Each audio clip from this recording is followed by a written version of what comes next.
بسم اللہ الرحمن الرحیم۔ السلام علیکم ورحمۃ اللہ وبرکاتہ۔ JSSC LDC والے پیپر میں آج ہم لوگ انشاءاللہ عصمت چغتائی کی مختصر سوانح جانیں گے، اور اس کے بعد ان کا مشہور افسانہ جو نصاب میں شامل ہے چوتھی کا جوڑا، اس پر تبادلہ خیال کریں گے۔ سب سے پہلے ہم مختصر سوانحی خاکہ جانتے ہیں۔ عصمت چغتائی کا اصل نام عصمت خانم چغتائی تھا۔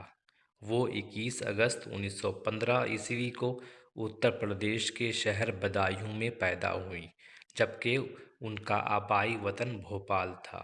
ان کے والد مرزا قسیم بیگ چغتائی ایک اعلیٰ سرکاری عہدیدار تھے جو کہ پیشے سے جج تھے۔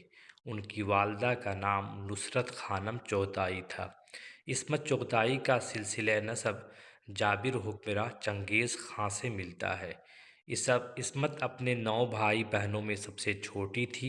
جب انہوں نے ہوش سنبھالا تو بڑے بہنوں کی شادیاں ہو چکی تھیں، اور ان کو بچپن میں صرف اپنے بھائیوں کا ساتھ ملا، جن کی برتری کو وہ لڑ جھگڑ کر چیلنج کرتی تھی۔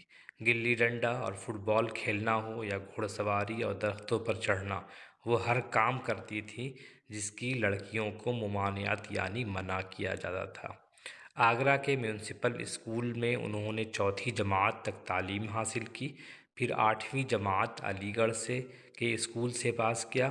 اس کے بعد ان کے والدین ان کی مزید تعلیم کے حق میں نہیں تھے اور انہیں ایک سلیقہ مند گرہستی عورت بننے کی تربیت دینا چاہتے تھے، لیکن عصمت کو اعلیٰ تعلیم کی دھن سوار تھی۔